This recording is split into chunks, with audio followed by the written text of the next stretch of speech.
नमस्कार दर्शक बंधु, आज आम एक प्रेरणादायक कहानी शुणा केमिति आमर प्रिय जिनिस गुड़िक आमर दुखर कारण होता है। जड़े व्यवसायी थिले जी तांको पुओ को तांको जीवन ठारू अधिक भल पाउथिले। से तांको आखिर तारा थिले। से केवल तांको पुओ को देखि बंचुथिले।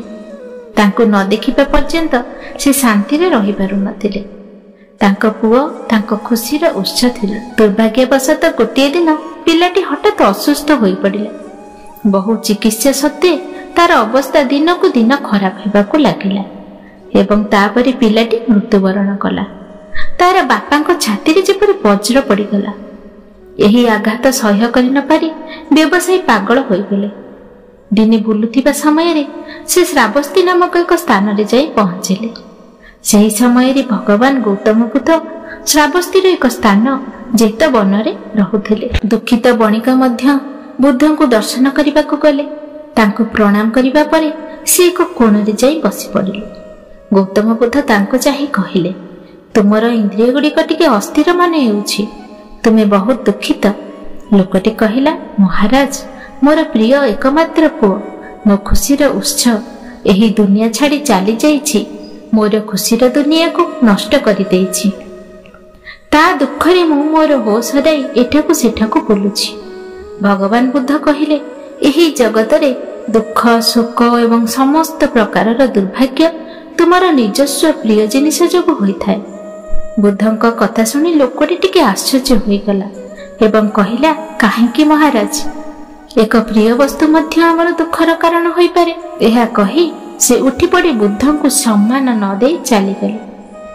किछि दूर जिबा परे से जुआ खेलुथिबा किछि जुआड़ी को देखिले। लोकटी जुआड़ी माननको परिहास करी कहिला, सुन गौतम को देख, से कहउचंती काले एही जगतर समस्त प्रिय जिनिस दुखर कारण। जगतर समस्त दुख एवं कष्ट आमर प्रिय जिनिस जोगु। मु तांको आदौ विश्वास करे नाही। तांको कथा सुनी समस्त जुआड़ी हसिले एवं सेमानक मध्यरु जणे कहिला, तुमे ठीक कहउच। सुंदर जिनिस गुड़िक खुशी एवं आनंद पाई उद्दिष्ट। सेथिरे दुख कल्पना करिबा मूर्खता। लोक माने तांको कथा को समर्थन करुथिबा देखि से व्यवसायी अत्यंत खुशी होई गले।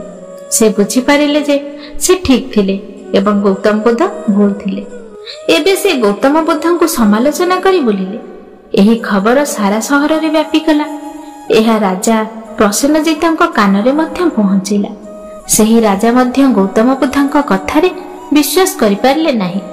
से एही विषय रे अनेक विद्वानक सह आलोचना कले, किंतु समस्ते कहिले एहा असंभव। एते प्रिय जिनिस किपरि दुखर कारण होई पारे।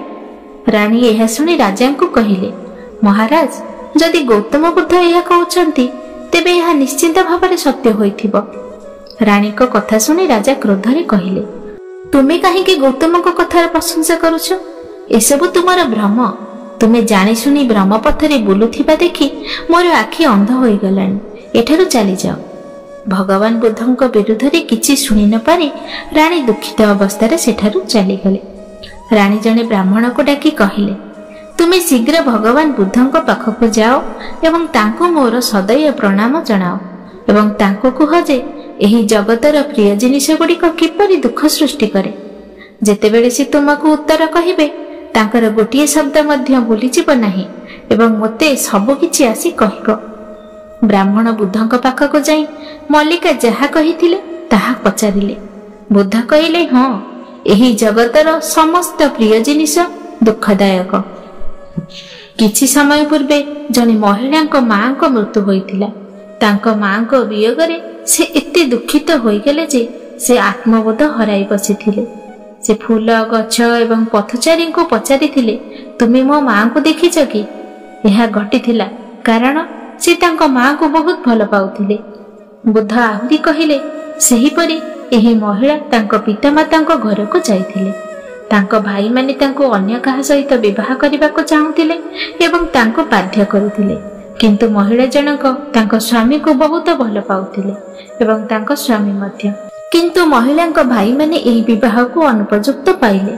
गोटिए दिन महिला जनक कोनोसी प्रकारे तांको स्वामी को पाखरे जाई पहुंची गले। तांको स्वामी कहिले जे आमे एही दुनिया रे भेटी परिबु नाही, କିନ୍ତୁ ସ୍ୱର୍ଗରେ ନିଶ୍ଚିନ୍ତ ଭାବରେ ଭେଟିବୁ।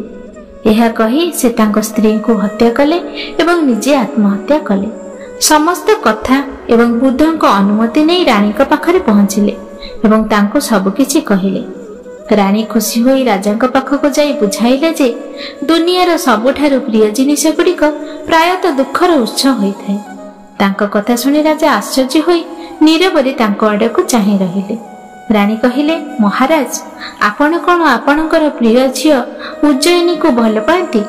ରାଜା କହିଲେ, ହଁ ହଁ ମଲ୍ଲିକା, ସେ ମୋ ଆଖିର ତାରା। ତାପରେ ରାଣୀ କହିଲେ, ଯଦି ଉଜ୍ଜୟିନୀଙ୍କ ଜୀବନରେ କିଛି ବିପଦ ଆସେ ତେବେ ତୁମେ ଦୁଃଖିତ ହେବ ନାହିଁ? ରାଜା କହିଲେ, ଦୁଃଖୀ ନୁହେଁ କହିବାର ଅର୍ଥ କ'ଣ? ମୁଁ ଏହାକୁ ମୋ ଜୀବନ ଉପରେ ଆକ୍ରମଣ ବୋଲି ଭାବିବି। ସେହିପରି ରାଣୀ ରାଜାଙ୍କ ପ୍ରିୟ ମନ୍ତ୍ରୀ, ସେନାପତି, ରାଜଗୁରୁ ଇତ୍ୟାଦିଙ୍କ ବିଷୟରେ ପଚାରିଲେ। ଏହାର ଉତ୍ତରରେ ରାଜା କହିଲେ ଯେ ଯଦି ଏପରି ଏକ ବିପଦ ତାଙ୍କ ଉପରେ ଆସେ ତେବେ ସେ କେବଳ ଦୁଃଖିତ ହେବେ ନାହିଁ, ବରଂ ତାଙ୍କ ଜୀବନର ଶେଷ ଅବସ୍ଥା ମଧ୍ୟ ଜାଣିପାରିବେ। ରାଣୀ ହସି ହସି କହିଲେ, ମହାରାଜ, ଏବେ ଆପଣ ଗୌତମ ବୁଦ୍ଧଙ୍କ ଶିକ୍ଷା ବୁଝିପାରିଥିବେ। ରାଜା ସତର୍କ ଏବଂ ଚିନ୍ତିତ ହୋଇ କହିଲେ, ଗୌତମ ବୁଦ୍ଧ ସର୍ବଦା ସଠିକ ଶିକ୍ଷା ଦିଅନ୍ତି। ମୋର ଆଜି ଆଖି ଖୋଲିଗଲା। ଏହାପରେ ରାଜା ମଧ୍ୟ ଭଗବାନ ବୁଦ୍ଧଙ୍କୁ ପୂଜା କରିବାକୁ ଲାଗିଲେ।